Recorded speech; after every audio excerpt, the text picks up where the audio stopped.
Welcome to the gameplay guide of Virus Imperial, and yeah, excited to be back, excited to finally play with the Minomon that we got. In the first game, we're facing off against Lord Knight. It's pretty interesting because you guys who are deluxe members, huge shout outs to you. You guys seen me play this in the last format with some exclusive extra gameplay footage. Again, if you guys haven't done so yet, be sure to join the AVAULT Club, become a deluxe member and all that, and you get a whole lot of perks. Deluxe members get to see extra videos on the side as well. And yeah, we're gonna see how we fare against this meta, because I feel like it's actually always a really strong deck. It has the core engine pieces, but there are some complexities to it, and I'm really interested to see how it goes. So we're just gonna fight off one of the most hyped and I guess almost quote-unquote best deck. Not exactly the best deck, but like one of the most hyped decks. A very strong deck indeed, for sure. I decided to go for here into Miss Memory Boost, and you guys will always know that my game plan is not to just straight up digivolve into Rookie in the back as soon as I see one, just because it's really important. You don't want to digivolve into your Vmon because it will stop you from playing your purple options. I don't want to digivolve into Wormmon right away either until I've seen additional rookies in my hand to ensure that I can digivolve it that way. That's one of the really important things when it comes to this deck. I think this is just more like an early stage thing to get used to, because the way how I play it is once I set up enough pieces, and the reason why I think Miss Memory Boost is so important is because it trashes you cards, it trashes you pieces. Same reason why we need Analog Youth as soon as possible, and then once we have all those pieces in the trash, we can utilize everything and just go evil up from trash. A lot of it comes from that as well. And my plan again is like, sit at the back a little bit. I want to have them go for the first cycle instead, because I know they have to try to push out, draw, and because of sometimes of the clunkiness of the Dark Animal package with Lord Knightmon, you actually just have to push out. You have to make the first move in order to continue and cycle through your cards, and that's the only way. So I'm okay with that because I want to go for the clapback play. I kind of want them to go into Lord Knight X first, as a matter of fact, so that I can actually get rid of it afterwards and I could get them utmost value, because this deck is really good at removal. It can remove so many things as it climbs up, which is pretty insane. So they put us to 2, and with the amount of Miss Memory Boost we get to work with, this is fantastic. Here I can take it slow, bit by bit, because I was going to play out the V and then toss away like a source and then sort of see where I want to go from there. Really hard, difficult choice, because I feel like I want to go for the pile, and then I could actually go for extra security checks, because I can see myself climbing all the way up to Dragon and to Fighter and the Virus in the full line. But I think that's going to bite me a little bit back, because we're going to see just in a bit, because I can potentially actually clear their entire board if I tossed away Dino B, because Dino B gets to be played back out instead of the pile. That means I could force them to delete stuff and swing over the Lord Knight, getting rid of an entire stack. So a little bit of a really suboptimal play on my end, but again, like, I'm just trying to learn against the meta a little bit more. But I really want to go for the double checks early swing with no security effects. That's what I really wanted. I got too excited for that. Because yeah, this is the time I realized, oh, that means I gotta find a way to pass them. I can't pass them to less than 3 at this point, because I'm at 0 memory. If I swung over the Dino B, I mean, if I tucked under the Dino, if I had the Dino B to swing over unsuspended, I can swing over the Lord Knight, and they would not have this guy standing there. And this is pretty difficult now for us, because then we've been in a really good position because of that. Now, the other thing is, I guess it's like, if they aren't able to answer this stack right away, I feel like, we could potentially go for lethal next game, because fighter mode still swings 2 checks, and then we have the V to finish it off. So they have to address this some way or another. But because they have 3 memory, they can easily go into Lord Knight here. They only get a D-Digivolve 1, so we're not able to do the double checks anymore there. I think that's what they kind of noticed as well, so that's why they kind of went into it, even though if it's just D-Digivolve 1. We still have partition to work with too, which is really, really nice, and it's pretty cool how we sort of stack it this way. And that's exactly why I try to put the level 5 at the top usually, is to play around sort of like better value when it comes to D-Digivolving, because we have the choice to put the pile underneath at the bottom too when we DNA, since they're both purple and red, so we can really choose the order. So I'm gonna go ahead and swing and collision, getting rid of our Vmon and piercing for a check anyways. And here we're just putting that dice on there just to make sure that we can't digivolve into this guy this following turn. But I'm not too worried, because like, this gives us a pretty good opportunity, because we have retaliation in our stack, And even though we can evo up, it also prevents us from DNAing as well if we climb up to another stack, and there's no point really creating a huge stack off of it. So I actually see an opportunity, a bit of a redemption for myself. So in terms of using the Imperialdramon to swing at their Lord Knight X, that's exactly what I'm thinking, and I have Retaliation and I trade with it. Since it has no proto form in the source either, it's not going to gain the most value, but I want to toss away some cards as well at the same time with the Minomon when attacking. And then this lets me play out the Vmon from trash. And then with Vmon on play, I get to trash something first and then draw 2. And then I got to use the Shadramon to play out a Wormmon as well. And with that, my Wormmon can go online with some combos here by digivolving into that Shadramon to then play out another thing. So I'm trying to see, like, okay, what can I play out here? How do I want to combo this line upwards and all that? So Digimon Shadra first. Shadra's going to play out the worm, the other worm to search. And here, again, I got a little bit too excited. I was about to digivolve Vmon, but I actually wanted to digivolve into a Wormmon because I wanted the retail. But I really should have digivolved into the other Wormmon at the back on top of Mino first to ensure I have another play coming out, which is really, really important. Because I want to mention, part of the other game plan is the ideal card I want to sit at the back is the BT16 Wormmon. And with BT16 Wormmon, we can just go do all of these things all over again. But now because we proceeded to that kind of play, we have to climb and commit all the way up. We do finish and swing down their last security, but I could have at least ended with a rookie in the back to pressure another attack the next following turn. Because now we're stuck with a bunch of Wormmons, and if they ever are able to deal with the stack, which they can, because the amount of wisdom trainings is all they need to climb all the way up. They can go into Lord Knight X with Protoformer even or whatever, and gain a bunch of memory back all the way up as they climb up. So unfortunately, it looks like they don't find the Protoform here just yet.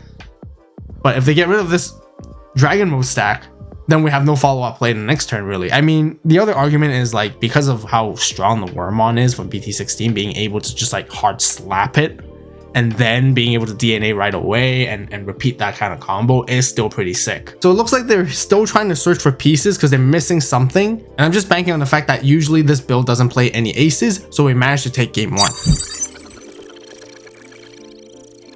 Alright, next game, we're facing off against Magnamon and Armors. It is a pretty tough matchup just because I feel like Magnamon has so many tools for offensive to take us down very quickly, and they have the defensiveness as well at the same time.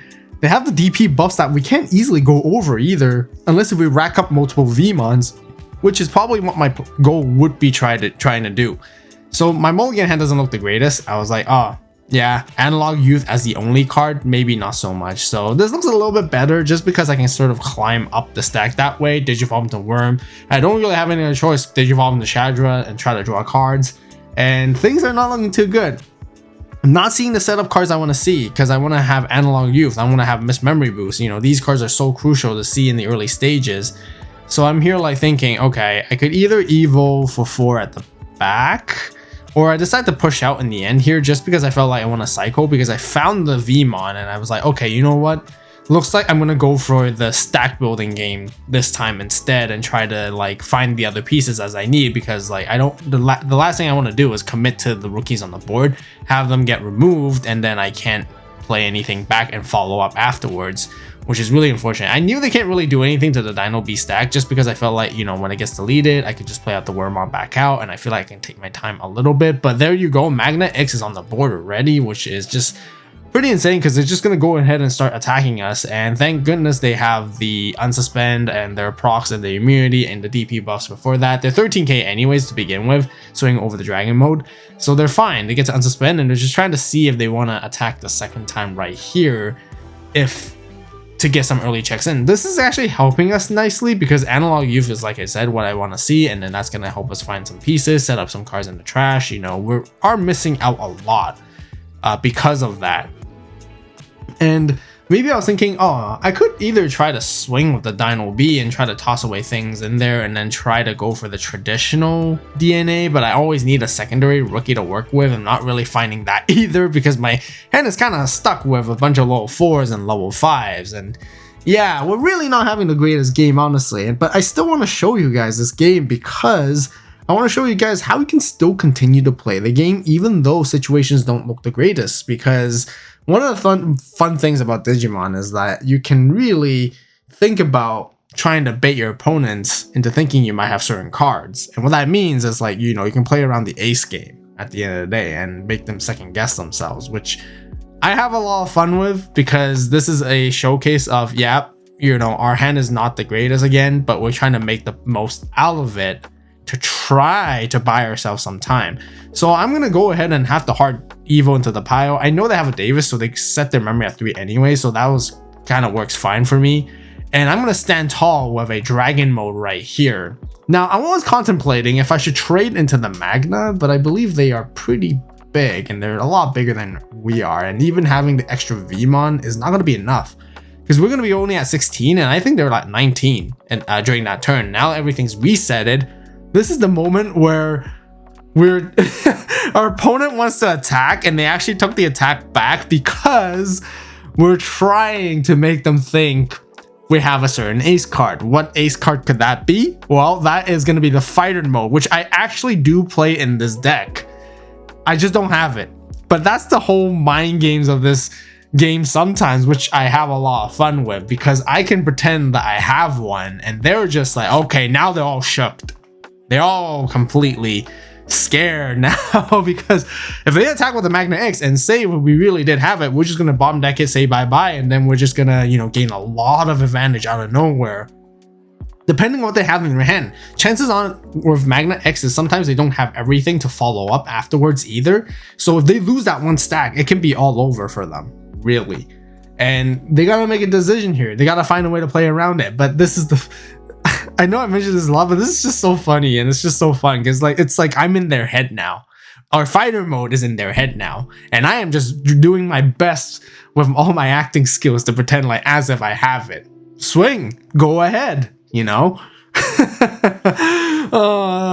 that makes them doubt it now because now they're really like, okay, I don't think I can swing anymore. I gotta find a way to play around this with the best capability as possible, and they know if they don't swing, then the next turn we're just gonna attack into them anyways because having the tie set up, we have like security +1, we have security +1 from Pio as well. We can go for like triple checks easily, and we're gonna have, they know we can potentially go into the other virus fighter mode to like stop a bunch of stuff. So at this point they're gonna pass up their immunity because if they don't have blinding ray, they can't get their immunity there, and they decide to go for a quartz because they think we're gonna go into a fighter mode and probably swing a ton of checks. And we can actually even swing over unsuspended with the Dinobeemon Errata. We have like the classic EX3 total stack here. So I'm gonna be like, okay, and still doesn't look great. And I'm so sad about this. I was really hoping to find a comeback potentially with like some rookies or, Digivolve up. I just need a rookie, right? Something like that to work off with and I can continue to play. I need cards to trash too at the same time, but now I can't attack. I can't use Minomon either. So I'm just going to hard slap the tie and just like, okay, there you go. Let's play this game again. You attack me with your quartz. I'm going to send it to the bottom of the deck as if I had fighter mode ace. And here they're just going to go wide. They know if we get rid of one stack, they're trying to build a wide board so that, we can't remove absolutely everything. But it's also pretty dangerous for them because like if we have the Wormmon online and we're able to climb all the way up like that, we can basically start wiping the board with Dragon mode all over again. And keeping our Dragon mode suspended like this is pretty good for them there too. At this point, I feel like my fakingness, or I don't know if that's even a word, my fakes are not going to last any longer because like going wide, they have enough swings to play around like one bottom deck from fighter. So I'm basically forced to have to hard play this Wormmon. As much as I want to Digivolve in the back, I feel like I have to get rid of some of the rookies because they have 4 attacks. And then with the Quartzmon that burns our security, which easily burns through like 2, there's not too much, so I'm gonna have to like, okay, go into Sethmon right here and then pop their Vmon there as well. A little bit of a misplay there where they kind of forgot to gain the memory at the start of main with their Davis, but the board was just so overloaded that I think we just completely missed out on it and overlooked it. But honestly, guys, it didn't really matter for the rest of the game. we were basically stuck. They burned 2 security with the Quartzmon, and this is where like, they let it through. And I was like, yeah, because it's still in the game. We're still kind of playing, you know what I mean? Because if we, you know, the chances are if we let it through, it means we're trying to play around with a second ace, you know, trying to use the ace later on. Because if we ace them, we could get rid of the Quartzmon, but the Quartzmon still burns us. So maybe it's like, oh, doesn't make sense to go into ace at this moment anyways. But really, honestly, if I had one, I would have used it already. Even whether if it's to get rid of the Quartzmon for the attack or get rid of the Vmon and whatnot, whatever it is. They're just continuing to find their way out here. They have so much value though. They gain a lot of memory off the red Vmons. They have trainings. They can go into this Magnet X, and it's basically gonna be still at 0 memory, even though they should have 1 more memory. But it's immune. We can't do anything to it. But at this point, I think they kind of lost their patience already. It feels like they probably read through us that we really don't have it. We didn't use it, and so they're able to finish us off instead. Okay, next game, we're facing off against Beelstar, which made a resurgence a little bit in the competitive scene as well, thanks to the whole Dustmon and Purple hybrid engine. So they have Loemons and a bunch of Tamers as well, which is surprisingly working very well for the deck just because of the milling engine being so incredibly efficient. It can help them trash the stuff that they need in there with the 7 cost options. And Beelstar, by the way, I'm talking about the old one, not the one from EX7, not the 3 Musketeers. We're talking about specifically the good old traditional BT6 one. And yeah, they have lots of options. So when it comes in this matchup, what we're really trying to do is then we want to try to get into fighter mode as soon as possible and set up as much damage so that we can nullify all their security. Now, there's one weakness on our side, is that because we trash so many cards and we draw through so many as well at the same time, they can actually mill us out very easily thanks to the whole purple deck shenanigans. And here, I decided to go for an early chip with Wormmon because I feel like, okay, you know what? It will be good to hit into Security Bomb right now at this moment, because if there is one, then at least I got rid of one, and, you know, I could decrease the chances of the rest of it too, of it mattering later on. But super unfortunate. I actually swung into a Valgormon, which actually gives them that setup, because I was about to say normally, this particular build is not super fast at setting up the Valgormon efficiently as compared to like other purple hybrid builds. So we could use that to our advantage, but on the first chip being like that, oh man. So I'm just like, okay, you know what? They have a mother here, but they don't have a Shoto, because Shoto is also one of the bigger concerns in a way for us, because it stops us from going for game-winning attacks, although it's not the worst either, because fighter mode has piercings, and usually we can easily climb up with higher DP, as long as we stack our Vmons in there and have the extra additional gains. We can, you know, even if they block, we're just going to pierce, so they're not going to usually do it. Here I decided to go for an early swing, and I actually don't mind this Dino B being deleted, because the same reason again is if I hit into Security Bomb, I have Partition, I could play things back out, but also at the same time with his on deletion, I want to play the Vmon back out and cycle through, because then what I get is at the next turn, if they don't address this Wormmon on the board, I can repeat my whole combos all over again and climb up into my stack. You guys can see I have the Dragon mode, I have the Fighter mode, I'm ready to do that. Although I'm not surprised at the end of the day either, because they probably have the Dustmon, and as soon as they have the Dustmon, they can go into Valgor and clear our board. But also it's not the worst, because I feel like, yeah, I have another copy of the BT16 Wormmon to work in my hand afterwards. So I'm in a pretty decent position, and they're not able to explosively take out our security out of nowhere either. This deck is a little bit slower when it comes to its damage, and they're really heavy on the control instead. And you guys can see, you know, as soon as they're going to put down their Shoto, and they're going to wipe out our board with Valgormon, because our Wormmon's purple, deleting in V as well. So I felt like, okay, you know what, we can set up at the back a little bit. Let's go for Analog Youth to search and grab a piece that I need. I decided to go for Pile, because I can use the Pile to play the Dino B back out. And I set up the purple memory boost, which I really want to use this opportunity to showcase why these combination of cards are so important in my build, and it's the reason why I play it this way, because it actually helps us push for the win. Because in this situation, again, I know for sure they can't finish us off, even though they loop with their Dusks and whatnot. They can't attack. There's not going to be enough swings, and chances are we're going to find even more value cards if they do decide to attack into us.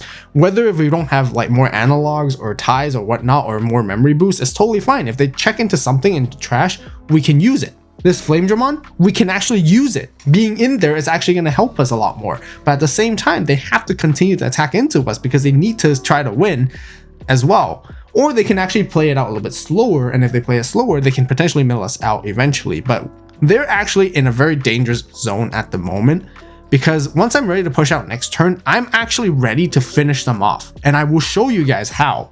Even with the Shoto on the board, I'm not worried. And they kind of know, because we played a lot of games between each other, so they kind of know what our deck kind of does, and having that extra damage, and then with Imperialdramon as well, it's easily 3 checks.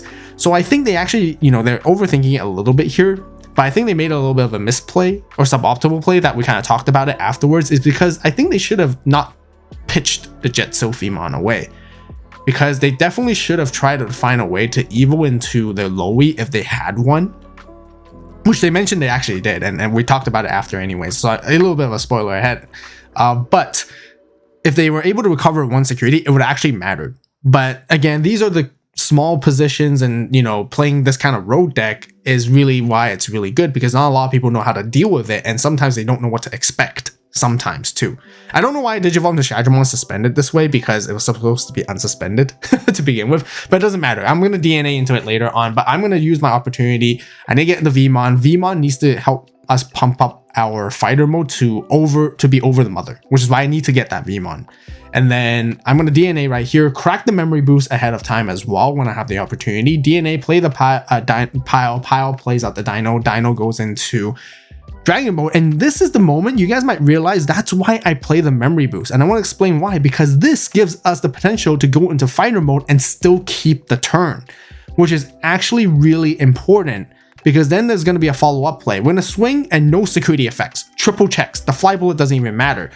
And actually, funny enough, I would rather them hit us with the fly bullet right there, because that gives us the recursion with fighter mode. One of the things I really like about this deck is that it can do immense amount of damage out of nowhere, but because of always passing your turn, you tend to can't finish the game. But the way how I play it with this specific build with Miss Memory Boost and Analog and all that, I can delete myself, play my stuff back, and keep my turn, and then repeat the combo again for the finishing move. But I need some clarification, I need your help, so comment down below when it comes to resolving the undeletion effects procedures, because I believe if I play the Wormmon out from Shadowmon's effect first, I would search, and then I would play out the other Wormmon and Vmon. But if any of you guys are judges, definitely comment down below and let me know how the procedures are, because my interpretation is always that you resolve the newest things first, and then you go back to the thing to resolve later on. And yeah, it will be super helpful. But anyways, I think either way, we'll end up with this board. We still get to do what we want to do, because I'm going to go ahead and Digivolve into Flamedramon on top of the Worm, DNA here into Dino B, and this is going to give us the opportunity to turn our Vmon Rush, attempt to attack for game. They're going to block it, then we're going to use the end of turn to DNA into Dragon mode to finish it off. The Ultimate Dragonkin Collection is a very special limited series. It symbolizes a huge part of my journey since the very beginning. So make sure to grab yours on the AVAULT store right now, and I really appreciate the support. As always, thank you guys so much for watching. You guys have a great day, great night, whatever you are. See you in the next video, and this is AVAULT signing out.